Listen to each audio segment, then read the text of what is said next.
So, it is that time of the year again. The All Blacks comes to town. There's a buzz. There's always a buzz when the All Blacks comes to town and tries to annihilate your national team and claim a silverware to take home to Aotearoa. That is 1 week of the year where everybody looks forward to. Ever since I was a kid, right? I still remember this Bledisloe Cup week. Okay? When I was a child, I was at rugby training, and suddenly, the greatest Wallabies captain in the history, Richie McCaw, showed up to the training camp, to my training camp, and he wanted to have a photo with me. Sir Richie wanted to have a photo with me. And ever since that day, I've been a devoted fan of the Wallabies for life. That was unbelievable day that I would never forget. And 2023 is upon us. Long have gone the days of Sir Richie, and the gap somehow between the two teams has expanded over the years to the point where I'm just hoping for the Wallabies to not lose by too much. Okay? I'm praying for a draw. A draw will be a great win in my books. Okay? A draw will be a win in my books in 2023 for me when it comes to the Bledisloe Cup. Okay? And so, sometimes you kind of look at these selections by Eddie Jones.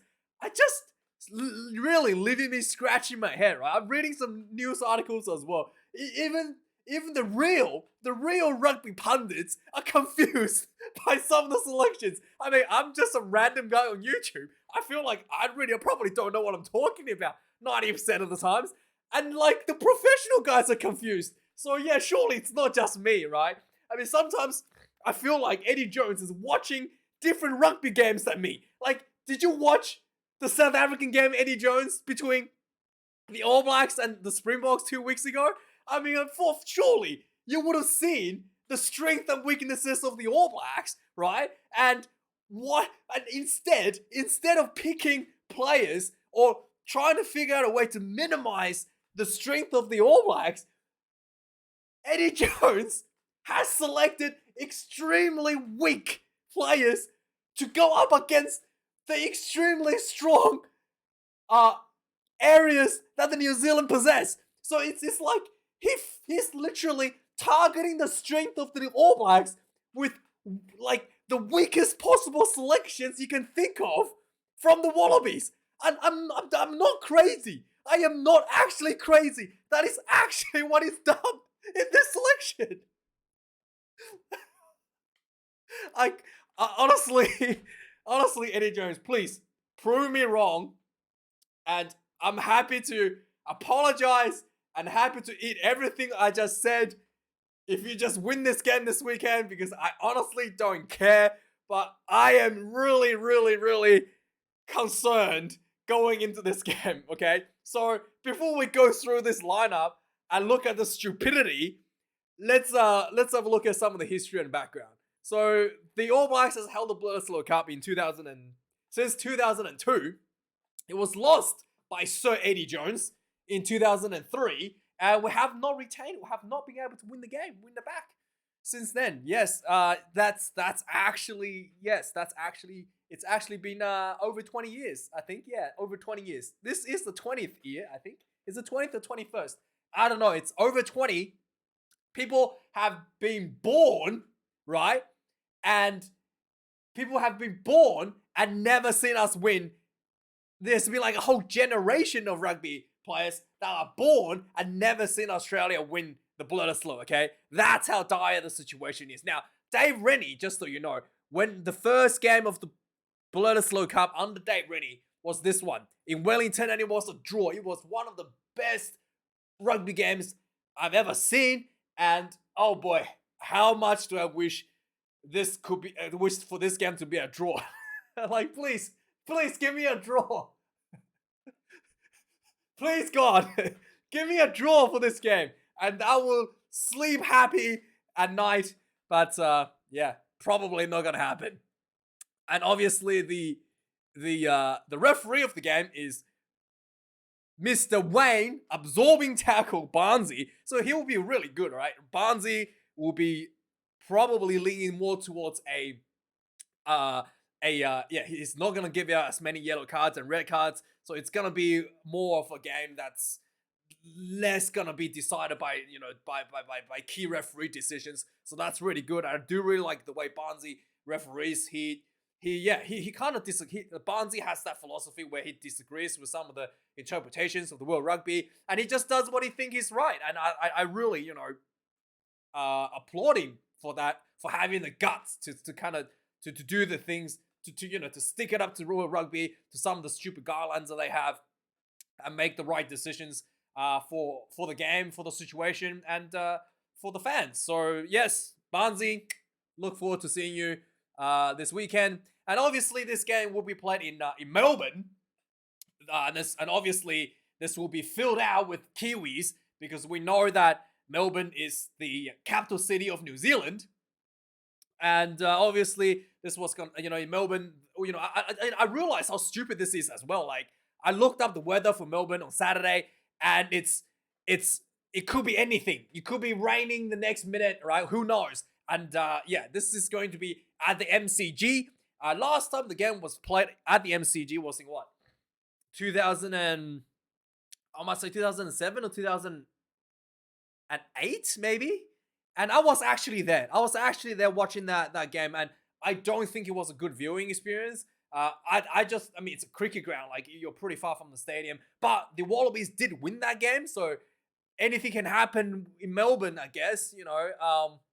So with that being said, let's have a look at the lineup and stupidity that we're going to be witnessing coming into this weekend, right? So first up, let's have a look at the front rowers. The All Blacks has opted for the same front row from last week, with I Am Groot comes in at loose head position. Cody Taylor remains in the starting position at number 2, ahead of Somasoni Taukiaho, and Terrell Lomax comes in at the tight head position at number 3. Ethan de Groot did have a lot of. I did feel like he was under a lot of pressure against Frans Malherbe, who was like really giving it quite a bit to de Groot, and I did feel like yeah, like that was the group would have worked on a lot of that technique, scrummaging technique, following last week when from Malherbe really just had the better. I don't know what you might call it, had the better positioning, had a better engagement maybe than him in the scrummaging, and he just really looked like he controlled the space a lot better in the scrummaging than Ethan de Groot. And that, yeah, so something that he might want to work, I'm sure he's been working on last couple of weeks to probably tighten up the grip a bit with the hooker. But yeah, so that's the kind of scrummaging performance by the All Blacks a couple of weeks ago. And a couple of weeks ago for the Wallabies, Jem Slipper obviously was starting. Angus Bell returns for the Wallabies, someone that I've been looking forward to playing a lot for the Wallabies. Angus Bell is the best loose head prop in Australia, and he has been plagued by injury for quite a while now. And it's really good to see that this young guy, only 22 years of age, comes back in loose head position. So he will be, really getting that sorely needed experience and game time going into the Rugby World Cup. Really need that. Dave Parecki gets the number 2 position, as always, pretty solid overall. Set piece wise, defense wise, breakdown, everything has been quite solid. Alan Alatoa comes in at number 3 in the tight head position. I do think that Alatoa's scrummaging hasn't been that great in so far this season, alongside with Jem Slipper, who's been dropped to the bench. But yeah, this will be another big test for him against Ethan de Groot. In the locking positions, we've got Nick Frost getting recalled at number 4 jersey, with Richie Arnold being dropped to the bench. Will Skelton returns the number 5 jersey for the Wallabies, the big man, the lock, the heavy that sits behind the scrum. And then for the All Blacks, the same locking the same 2 locks from the Springbok match comes back once again. Really good at the set piece against the Springboks, with Brodie Retallick and Scotty Barrett. Really neutralized Ibn Esbeth quite a bit a couple of weeks ago. So yeah, massive challenge for the Wallabies. And now the loose forwards. One of the key things that the All Blacks has done quite well is the breakdown speed in recent times, with with the way that the All Blacks wanted to play a much faster tempo game at the breakdowns, and the breakdown is really heavily contested in the Springbok game between the All Black, with the All Blacks. So that will be one of the big strengths going into this match for the All Blacks is their breakdown speed. Shannon Frizzell last week showed that he's probably the forgotten son of Joe Lalomu when he trampled over Springbok defenders to go for a try in the corner, which was really impressive in that blindside flanker position. Dalton Papali'i gets caught into the starting number 7 jersey with Sam Kang getting a bit of break. He like tweaked his neck against the Springboks. It wasn't that much of serious of an injury, but they just wanted to give him a bit more time for a break, for resting that up. So Sam Kang gets to take another break with Adi Savia taking over the captaincy from the number 8 position, the big man. Yeah, Adi Savia, so good. Again, just brutality, strength, and speed around the rocks is something that Adi Savia really thrives on. Now knowing that, you've got All Blacks team have players like Adi Savia that thrives on breakdown speed, that thrives on, dominating the tight areas.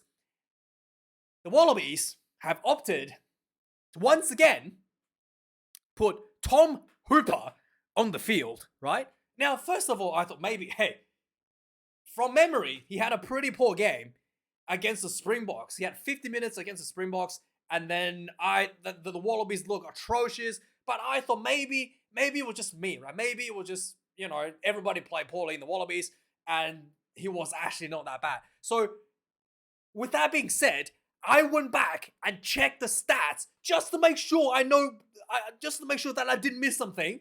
To check the stats of Tom Hooper against the Springboks to see exactly how this guy performed. So, long and behold, Tom Hooper. In attack, Tom Hooper made 0 meters and had 1 carry. How do you carry with 0 meters? Do you just go straight down? How do you have 0 meters when we have 1 carry? Okay, so, I guess it happens. So 0 meters from 1 carry. Hooper had 4 carries, which is the other, Michael Hooper. Michael Hooper had 4 carries. Tom Hooper had 1 carry, and 3 passes, and Michael Hooper had 11. So, okay. So in terms of attacking, he's well below. But hey, everybody knows the flankers about defense, about the breakdown. So let's go to defense, right? Tom Hooper made 2 tackles and missed 3. Michael Hooper made 10 and missed 3. That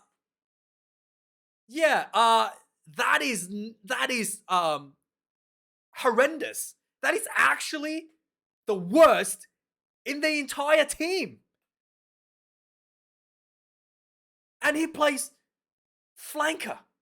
Okay, sometimes these sort of stats can be excused if you're a fullback, or if you're if you're a fullback, and sometimes it can be a bit difficult to make 100% of your tackles. This is your job as a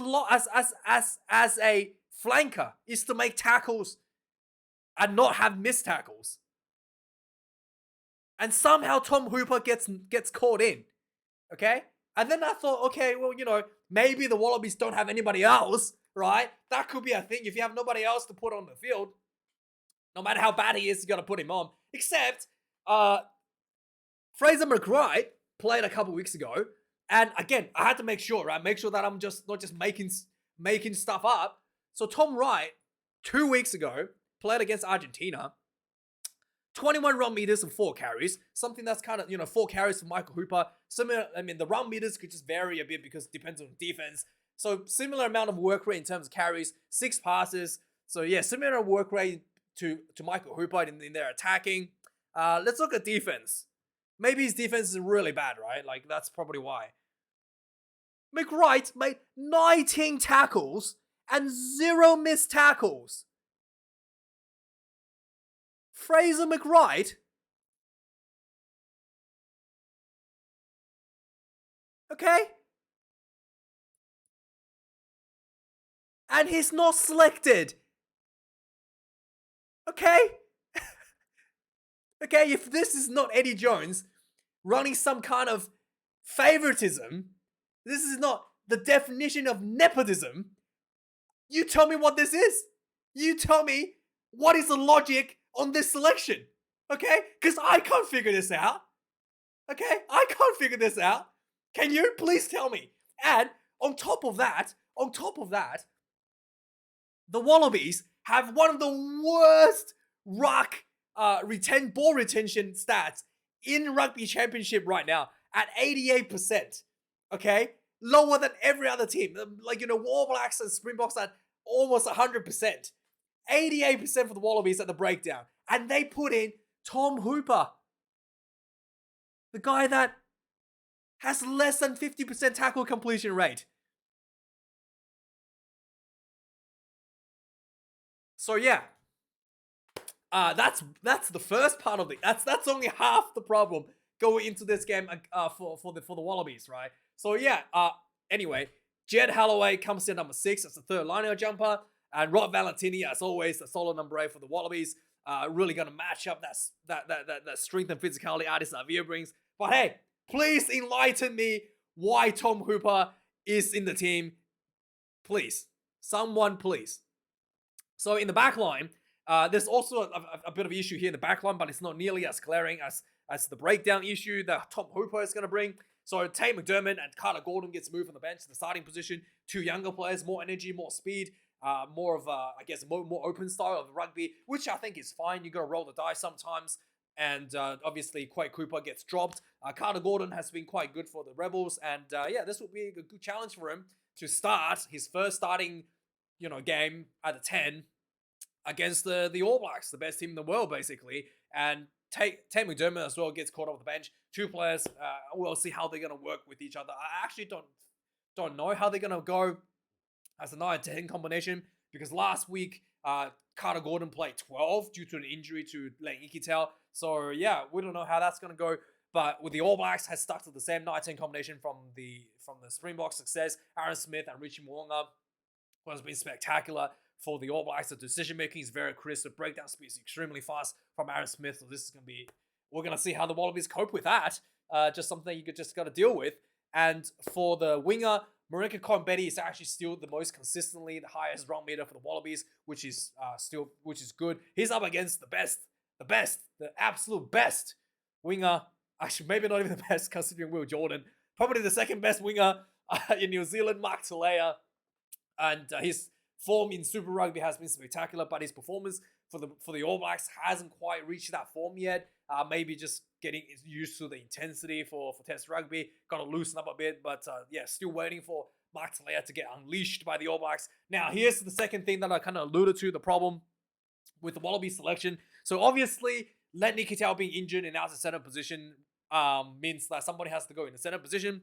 And I thought for sure Samu Karevi should have gone to center, but Samu obviously came out and said he didn't want to play center. And I know it's like, I know this is like high school, right? You can just pick and choose where you want to play, disregarding the and then and just disregard the need and requirement for the team, right? But hey, we've got some talented 12s. Samu wants to play 12. I guess Eddie Jones has to accommodate his big child to continue that 12 jersey. And with that, then the 13 is a big issue. So Jordi Patea gets caught in the number 13 jersey. Now, Jordi Patea have played 13 before. Most prominent appearance at number 13 for Jordi Patea is his first starting for the Wallabies at the Rugby World Cup at the quarterfinals in 2019 against none other than Eddie Jones's England. Okay, so his starting debut, that is, for the Wallabies was at the number 13 jersey under Michael Cheika against England. So Eddie Jones must watched him from the English coaching box and thought that guy is a good 13. Let's bring him in for the injured Len Ikitel. I think that must be. I mean, could you please explain to me why Jordan Patea selected at 13 ahead of, I don't know, let's say Isaiah Peresi? I don't know. Please enlighten me on this one. And also, this is a massive weakness as well because Jordy Patea is not that great as a defender, and like he's still a lot of work to do there as a defense. And in the 13 channel, based on the way the All Blacks have played in the last 2 Test matches this year, there is a move that the All Blacks like to do. Is they like to do this move where they get both Geordie Barrett and Rico Ioane to sprint as fast as they can into the 12-13 channel, right? And just try to scare the shit out of you. Okay? And they probably don't even get the ball, right? And then they just crash, like absolutely bowl themselves into the 12-13 channel, like shoulder to shoulders. And then that's a move that they really like to do. And I just don't know if Jordy Patea is going to be able to defend that, to be really frank. And, Geordie Barrett and Rico Ioane is so good, so fast, so physical. I mean, this is like, surely I figured you would just bring in, even just bringing Isaiah Peresi, someone with a bit more experience. Oh man, I don't know. I think this is going to be a point where All Blacks going to score against us out of the 13 jersey. But anyway, let's moving on. The best winger in Australia, Mark Nwanga Nitawasi, comes in number 14. And he's up against the best winger in the world right now. That is Will Jordan, who absolutely played the Springboks like a bit of a fiddle 2 weeks ago. Amazing performance. So he's going to be looking to do that again. Probably another hat-trick for him against the Wallabies this weekend in his home away from home of Melbourne, Australia. Finally, a fullback position, the return of Andrew Callaway following a bit of injuries stint coming up against Beauden Barrett. So there was a lot of, contestable kicking from the All Blacks against the Springboks. I feel like they probably won't be doing that this game with the Wallabies. They probably, left too much opportunity on the table for the Springboks, and they're probably going to close that up a bit. So the kicking game with Andrew Callaway is I think it's I think it's gonna favor Beauden Barrett a little bit in the kicking game. So let's finish this preview before I suffer depression. And coming in on the bench positions, we've got Jordan Walesi returns number 16 jersey. Somasone Taukeiaho returns number 16 for the All Blacks. Jem Slipper gets moved down to number 17. Ofa Tuanga Fasi rejoins the group in place of Tamati Williams from the Crusaders at number 17 jersey. Tanela Tupou returns for the Wallabies. He's been injured for quite a while now. I want to see how he goes. Comes in number 18 jersey in the tight head position. He's up against Nipo Laulala in the tight head position for the All Blacks. In the locking position, reserves, Richie Arnold gets dropped to the bench. Sammy Whitelock returns after risking his career in the Super Rugby finals for the Crusaders. He's back and healthy. He wasn't ready to play against the Springboks, but the management wanted him to get a bit more rest. So he's finally 100%, like probably 110% going into this game, coming off the bench at number 19. At number 20, Rob Leota retains his jersey for the Wallabies. And Luke Jacobson, somebody I've been wanting to see getting recalled into the team, has been recalled due to obviously Sam Cane being sitting out for injury reasons. Luke Jacobson, he's been really, really dominant in Super Rugby, trampling over players left and right. So I really want to see him get a bit of going this game. And in the back reserves, we've got Nick White comes in number 21 for the Wallabies. Cam Roigard from the Hurricanes will be getting his debut coming off the bench. So, interesting selection there from Ian Foster. And Quay Cooper gets moved down to the bench at number 22. Probably bring a bit more experience, a bit more control towards the end of the game. Is what Eddie Jones is looking at doing. Anton Lennon-Brown was issued a 3-match suspension, and then he had that 3-match suspension reduced to 2 by attending a tackling class provided by World Rugby, and he was reducing that suspension was reduced down to 2, so he is able to play this week coming off the bench. I've been looking forward for like this is how how stacked the All Blacks are. Anton Lennon-Brown can't even get a spot in the starting positions, and as always, Damien McKenzie misses out once again. Someone that I've been wanting to see play against the Wallabies, and want to see play in their black jersey quite a lot. It's just just how stacked the All Blacks team is. You're not even going to get a spot for someone like Damian McKenzie. And then finally, in the number 23 jersey, Isaiah Peresi is there to make sure that if, Jordy Patea gets too overwhelmed by Jordy Barrett and what's his name, Enrico Ioane in the center position, he'll be coming on to cover that. And Caleb Clark, everybody knows he's here because his dad is friends with Ian Foster from childhood. Okay, so predictions.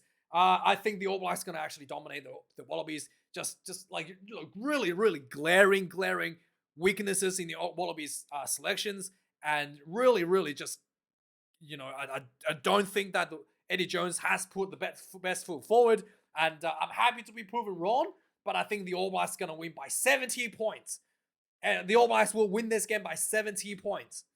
And yes, let me know your thoughts, and see you guys this weekend. Cheers.